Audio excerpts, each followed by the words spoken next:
Hello and welcome to the Specialty Matcha Podcast. My name is Ryan. This is my co-host Sungjun, Hello, hello. and we're the co-founders of Senko Matcha Products. Yeah, so we launched this podcast to discuss our learning journey in matcha, share startup stories, and interview experts.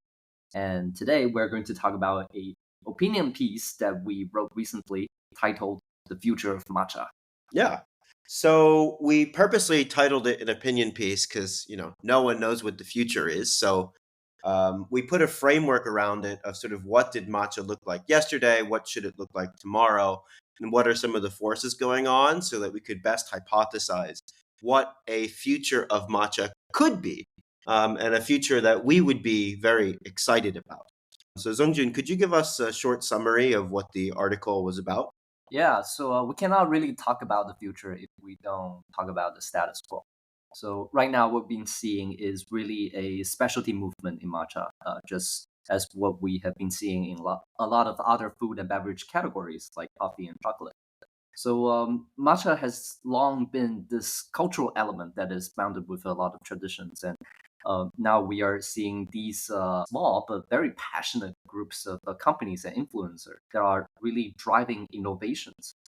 So we have people focusing on single origin, single cultivars, emphasizing nuances like shake grow method or fresh milling, or bringing transparency to labeling. So really, this departure from the opaque, traditional matcha blend in the past is now like really finding this new audience, especially in markets outside of Japan. And now with all the domestic consumption of green tea matcha declining in Japan, especially among the younger drinkers, the export, the foreign market is really the only, so to speak, near future opportunity for a lot of producers who are willing to explore, methods beyond traditional production. So some of the very interesting paths worth discussing that we have talked about, such as fresh ground matcha, which we think is really the ultimate solution to preserve matcha freshness, and also new preparation methods, equipments, and also like even emerging new matcha tawas from tea growing regions outside of Japan. Yeah, no, for certain. And the first half of the article is largely about how change is a double-edged sword. So there's a great gift to matcha and specialty matcha, where new vendors are focusing on single origin, single cultivar, highlighting cultivation techniques that are very traditional by different farmers. And there's this huge booming market abroad. Well, at the same time, it doesn't live and exist at home in the domestic market in Japan. Yeah, no one likes to drink tea anymore in Japan. Yeah, or if they do, it's, convenience is valued above all else. It's all in these PET plastic bottles. Yeah, ready to drink teas. And, that technology is really good. Those teas taste excellent. And, the research and optimization that even goes into those products probably way far outpaces the research and innovation that's going on in more traditional prepared tea, like something like matcha. And that innovation that we've seen on the ready to drink or RTD side in Japan is amazing. Anyone who's been to Japan knows this. There's vending machines nearly every block. You can get fantastic green tea 24 hours a day, hot or cold, in a plastic bottle, and it tastes great. And what if we took that same ingenuity and applied it to traditional matcha, or matcha as a beverage that was not served in a bottle? It would be really interesting. Yeah, this really hyper engineering vending machine that can basically make you anything. Yeah. It's not just all these bottled or packaged food, like even some of the prepared food that they can delivered in those machines. So, Jun, how do you attribute the decline of traditional matcha drinking, traditional even like sencha brewing, or other forms of brewed tea in Japan? Where did that decline come from, and why are so few people interested in making tea? Yeah, I mean, I bet it's not just in Japan. You see that in Korea, in China, tea drinkers, especially traditional tea drinkers, is it's a tedious process. It takes a lot of practice. It takes a lot of equipment and setup and space for you to drink or brew or make tea properly. And this is really not what people nowadays have the luxury to do. Um, Unlike coffee, coffee, you can have instant coffee. You can have a lot of other very easy to prepare coffee solutions. You can have coffee pots. A lot of these convenience exist to sustain the increase in consumption of coffee, and not to mention that coffee has a lot of functional capabilities too. Like it makes you stay awake. Tea does the same job, but not as fast as coffee, which can be a part of the reason why coffee is overtaking a lot of the tea consumption. Yeah. And, a large part of it is both the East romanticizing the West and cafe culture that we have in the West. And you see a reverse trend happening in the West where we're starting to have a romanticization of the East. And one reason why I think matcha is exploding so well. And in particular, you have countries like Japan and Korea, which have major initiatives in cultural export. If you look at anime, if you look at K-pop, if you look at all of these industries, these creative industries, even you were saying in China growing up here in the late 1990s in Guangzhou, right? There was a honeymoon period between the Japanese and the Chinese, and the market was flooded with anime, right? And with that comes the culture and greater aspects of appreciation. And interestingly enough, we got into tea at the Tea Institute at Penn State about 10 years ago. At the time, the Korean Tea Club of the Tea Institute, um, there was very little interest in it from students at all. It was very unpopular. It was actually nearly on the verge of death until one of the members took an initiative to kind of revive it and bring it back to life. Now, I was just on the campus 10 years later. It is a different story. They might have more members now than the Chinese tea club. And I think that this explosion of Korean culture has had a huge impact on that. So I think both like all the cultural elements we see from Japan abroad and the broader cultural appreciation for it um, is really lifting the tides and driving awareness for what would otherwise be a rather obscure, exotic neon green beverage. Yeah, that's true. But still, the sheer fact of lack of infrastructure to sustain this new demand really, hindered tea going beyond what's its status quo right now in the West. Yeah. So, it's hard to talk about the future of matcha without looking at its past. Matcha has a particularly rich history, both as a ceremonial element, as an agricultural product, as a transcultural agricultural product, as it has migrated from China to Japan. There's a really rich and interesting history.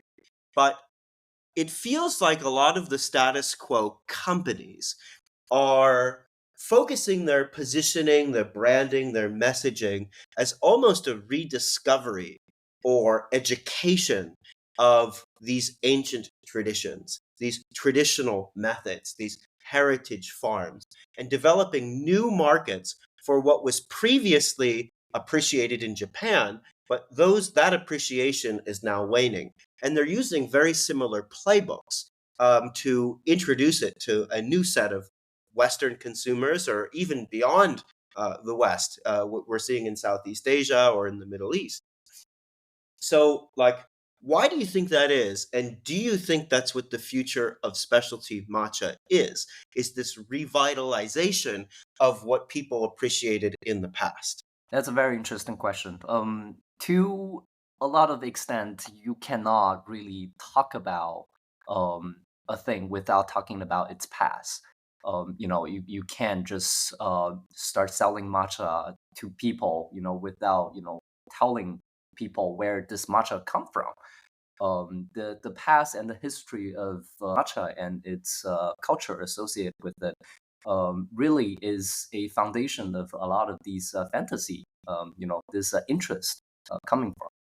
But moving forward, like these traditions or these these cultural elements really is the very reason that why matcha has not been so popular in the past. Like in order to do matcha or make matcha in the ceremonial way, really contradicts what people or why people drink matcha nowadays. So I do think that preserving these traditions, reviving these traditions is important.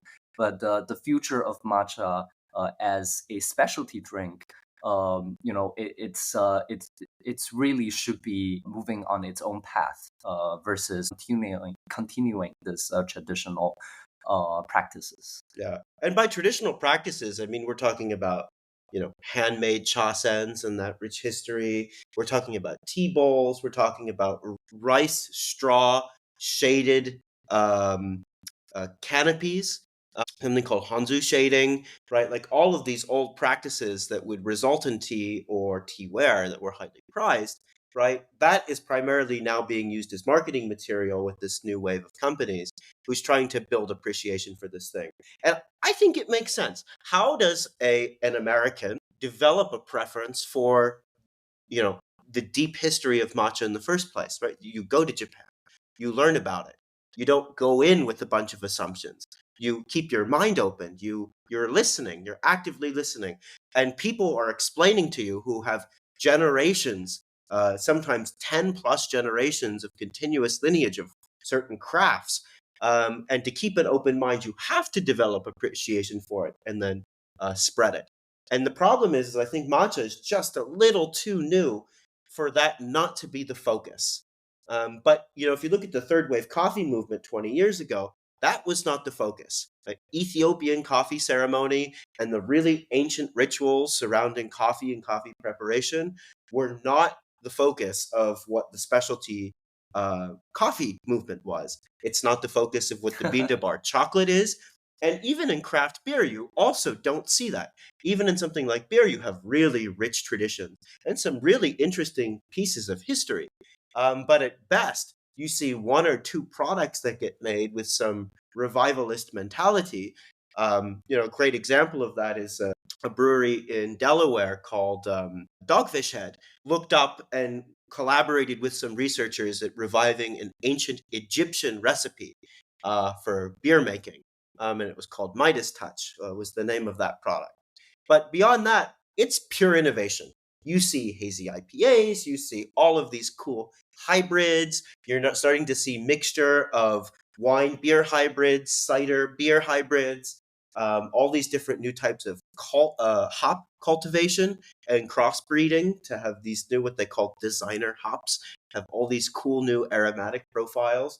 It's way less retrospective than what we generally see in tea. And I think one reason for it is just because this movement is so new. But should tomorrow look like the past, just with a much larger market? And I think the answer is no. Yeah, I think that's a very interesting point. If you look at how tea gets spread from China to all the other places outside of China, like not to mention Japan or Korea, but also like all the European countries or Middle Eastern countries that adopted tea as a beverage. None of them really carry along all of the cultural element associated with tea in China. They all have some version of their localization or local understanding of what tea is or how to drink tea. Mm. Like if you look at the early days, when tea was first exported into Europe, especially in the UK. The legend goes that like people don't really drink the tea soup. Instead, they eat the tea leaf and dump the tea soup, and then they add like salt or other things into it. Kind of like how Tang Dynasty people would drink tea back in the days. But like later on, they start to drink tea, and they add milk, they add sugar, and really develop into its own tradition, right? Like nowadays, we see all kinds of milk teas in the world that are so popular. It's still tea, it's still a tea drink, but it's nothing similar to how people are drinking tea. Were drinking tea back in the days in China, um, and it's nothing related to Chinese tea ceremony. But people still love it, and that's one version of tea's future that no one could have predicted back in the days. Yeah, when tea really conquered the world, there was tons of local adaptation, nothing to do with like the way it was being brewed or treated in China. Hmm. And those merchants and those people bringing the tea, they had no opportunity to learn about it. They could never get past the port at Canton. So it actually kind of makes sense that it took on its own flavors, its own traditions, its own rituals. And it's probably going to be the same for matcha, right? In the early days, we do have access to a lot of this traditional knowledge. But what happens when matcha fully takes over the world and it's in every cafe as a coffee alternative and people love it for its health benefits and its taste, right? There's going to be a lot of natural adaptation. And you're already seeing that in a lot of places, right? At what point does uh, innovation cross the line of tradition? Yeah, well, matcha latte definitely crossed the line. Yeah, Adding milk to matcha definitely no in China view, yeah. but I love it. And you see like a lot of purists out there that like are very traditional centric. They're trying to preserve really old things. They gatekeep telling people that things should only be done a certain way. But that's just not the way most people actually consume and enjoy matcha. But to go back to like, at what point is tradition go too far? Let's use a really cool example. So actually, a future guest that's going to be on the show is Mark from Oika, who bought Ishiuzu's traditional Japanese stone mills and is milling matcha fresh every day at his cafe in Lawrenceville, New Jersey. And is that traditional? When you go to Japan, are there ishiyusus just like coffee grinders where someone is grinding it fresh and to make it? It does sort of exist now, but it's a very new thing. Yeah. But like I would say that was back end infrastructure, really. Yeah, I mean, these are traditional equipments, but the usage is definitely something new. Like you don't really see that in some cafe shops in Japan or anywhere like in Japan, like even the tea production regions, to have that running in the front end, serving people fresh ground matcha. Yeah, where they can see it, smell it, touch it, hear it. It's that is an innovation for sure. But if you were to play this out, even further, at what point is it no longer traditional? What if we swap out those stones with gigantic metal millstones or ceramic millstones that end up producing a very similar result? Is it no longer traditional? Yeah, it's basically an argument of thesis ship, right? Like how many pieces you swap until the ship is an entirely Ah, different ship, yeah, right? exactly. It's the argument. There's really no end for the argument. Like you can even argue that Chanoyu is not traditional because it's coming from Song Dynasty China, and Song Dynasty mocha is the real traditional mocha. Like like there's no end of tracing back. Yeah. And you can argue that Song Dynasty mocha is not traditional. Tang Dynasty Nian Cha is more traditional. So I don't know. Like I think like the obsession of traditions is really a very meaningless path. Like how do you define what is really traditional? Like even the traditionalists have innovation all the time throughout all of the historical eras. For every Yamamoto in the Omoto Senkei or Ura Senkei, they have the liberty to make a change in the tradition. Yeah, very true. That's innovation, and like it's. I think this whole obsession is really it doesn't really go anywhere. If we really want to dive into a discussion. Just a lot of toxic comment threads.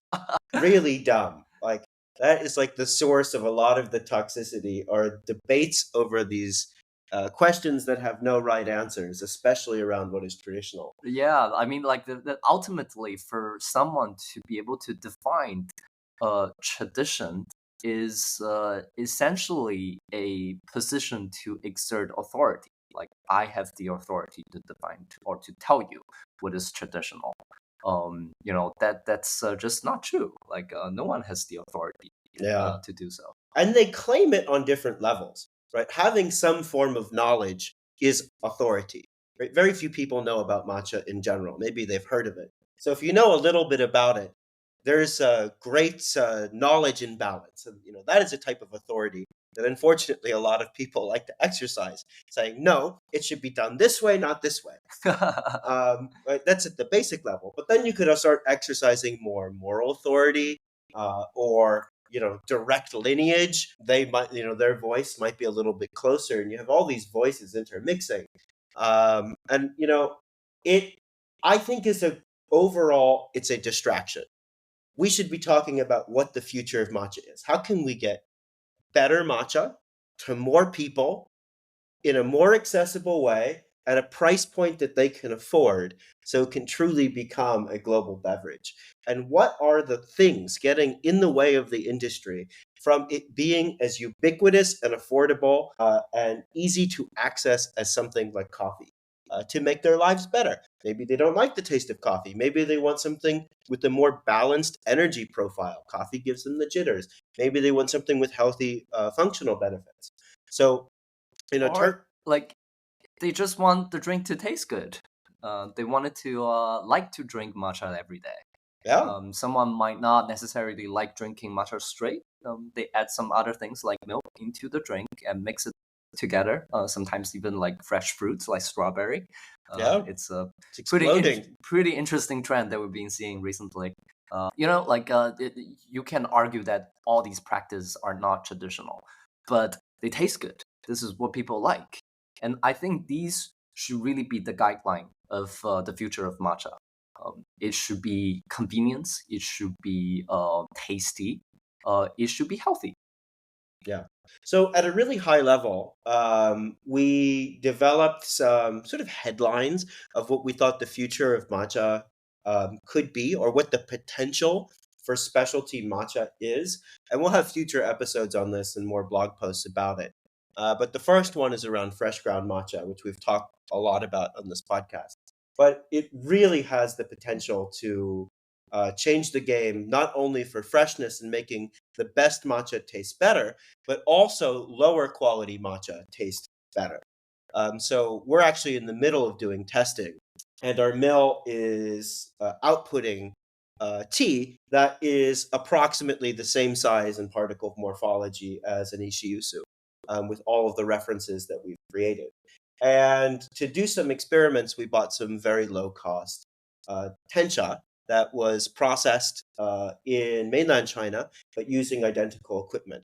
This tencha would cost us 0.7 cents per gram, right? That's less than 2 cents per serving. It is radically cheaper than what is available. And we were milling it fresh yesterday.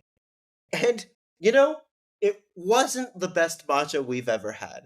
It also was way better than like stale matcha that most people are buying at their local grocery store. Yeah, definitely. With some milk and maybe some sugar or some other fresh fruit, it's a totally passable drink. Yeah, and Um, it was a beautiful color, bright green. It smelled good. It tasted pretty good. It was pretty bitter and astringent, but in something like a strawberry matcha latte, it would probably be very suitable for that application. Those prices are insane. Right? That does not exist right now in matcha, that could exist as an experience that we could deliver for people. Now, obviously, we'd need to charge more than 2 cents, but that would bring down the cost by an unprecedented level, by delivering a fresher product that is much better, that doesn't taste like crap because it was fresh milled, using material that's radically cheaper. Right? That's exciting. That's an exciting future. And not only is it that cheap, we know what altitude it was grown at. We know where it was grown. We know what the cultivar was. We know all of it. I mean, it meets the and bill of a specialty product. and we are talking to the farmers and manufacturers directly. Like the future of this matcha or this tencha will not always be the same. There are a lot of rooms of improvement. and people are looking for improvements in innovation. They want to produce higher quality product. So I would say that, like with the current infrastructure, we can really deliver something very good, fantastic product with drastically lower prices, which like is really the foundation of making matcha more accessible to more people. Yeah, which is the goal. I mean, that was going to grow the overall size of the pie. Mhm. Another huge one is convenience, and something that we're working on is how do you reduce the number of steps and friction points and things you need to buy, things you need to clean to make a good cup of matcha. One of the greatest innovations in coffee ever was, if you ignore the environmental impact, were these pod based systems. If you think about the value proposition, what if I told you you never had to look at another coffee grind in your life? You could have a cup of coffee made in 5 seconds after pushing one button. That is really radical. You don't have, there's no mess, and it's fast, and it tastes pretty good. It tastes fine. We're specialty coffee people. We go out of our way to find a good pour over or to source, really good coffee from great roasters. But there's a time and a place for this type of thing, and there's a large group of consumers that don't have the time or don't want to have the fuss to do that. And by innovating on this on matcha, I think that's also the future. How do we use science? How do we look at coffee industry's inspiration so that you can push a button and get fantastic matcha? Yeah, or like you can have different levels of automation, right? Like someone wants a little bit more liberty in tweaking their recipe, and it can cascade down into a more manual solution. But along the pathway, there are a lot of innovation can be done. From a a very easy to clean, easy to whisk tea bowl chasen setup to a fully automated solution that a perfect bowl of matcha is just a push of button away. That's that will be the market, what the market is looking for in the future. It's if you're referencing what the coffee industry has evolved or developed, it's a really good benchmark of how we pictured what the future of matcha would look like. Hmm. Yeah, absolutely. So those are all great innovations for, raising the floor. But how do we also raise the ceiling? And I think a large part of that's going to come through just general innovation. We've seen some really interesting things in chocolate fermentation around different types of inoculation, different types of fermentation environments. We've seen the same thing in coffee and coffee processing. It would be very interesting to start to have the idea of what is matcha and what are the flavors of matcha open up a little bit. But you're starting to see more hoji cha powder being milled into a matcha like product and consumed. But there's a lot of other very interesting tea processing methods that result in radically different flavors, whether or not it's different cultivars, whether or not it's different types of application of heat. Something that you see a lot in mainland China and in Taiwan is very interesting applications of heat and the way things get roasted. Like how would a lychee charcoal roasted, lightly roasted tencha taste? That sounds pretty good. So, Yeah, we might not be able to necessarily call it matcha, but like some powder green tea form is going to be developed in the future. Because how diverse the flavor profile can be. yeah, absolutely. Or even other, types of oxidation is another variable that you can play with. What if we produce something that was much more similar to a white tea that was then milled more like Song Dynasty mocha, whether or not we're using a Japanese-like product or that. There'd have to be some processing steps because the very downy parts that make white tea white, cannot be easily milled. So you'd have to use the larger leaves. But it is still very possible to create a product like that.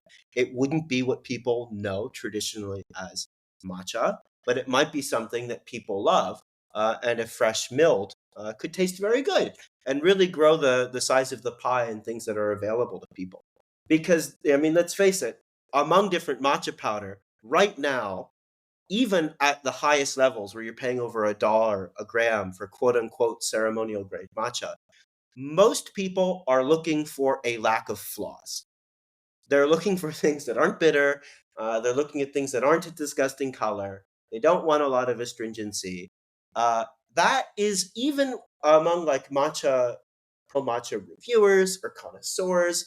That's the current status, which is a little bit sad. And then at the very, very tip top, right, it's a discussion about whether or not people like roasty profiles or umami profiles.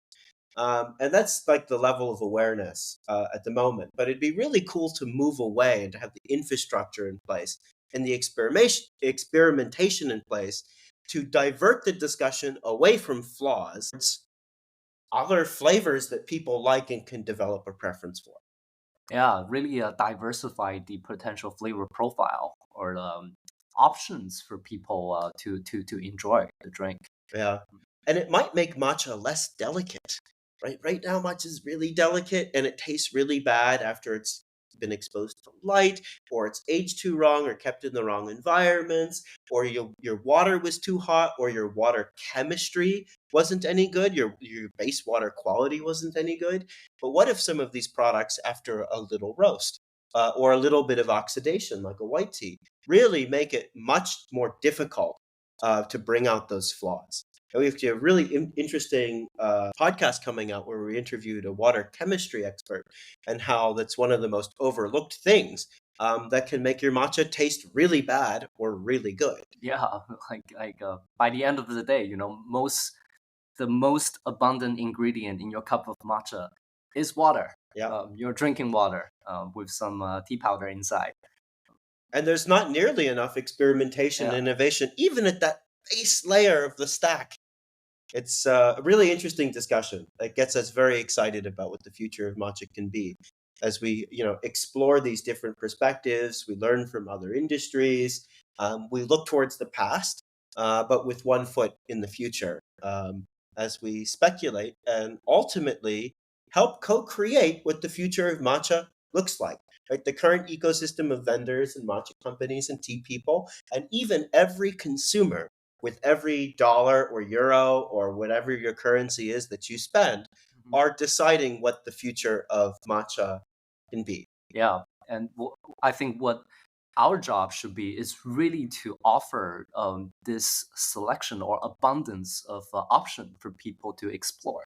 And like people will eventually narrow down into certain areas that they end up preferring, but without offering this optionality for people to explore, I think there will be a lot of missing opportunities out there. Yeah. And I think treating it as a specialty product really is the future. That's what most consumers care about. They care about transparency. They care about a better tasting product. They want to know everything about it. The future of matcha is not going to be a random commodity product. They're going to be fantastic brands built on all of these pillars that we're seeing all these new successful modern food and beverage companies doing. Right? Their products with a story, their products with transparency, their products with values, with sustainability in mind, with quality in mind, with social justice in mind, and that's what we think the future will be, and that's what we hope it evolves into. So that's all we have time for today. If you enjoyed this discussion, please consider giving us 5 stars or sharing this podcast with a friend. We have some very exciting interview podcasts coming up that we'll release soon in the coming weeks. And thanks for listening. Take care. See you in the next episode.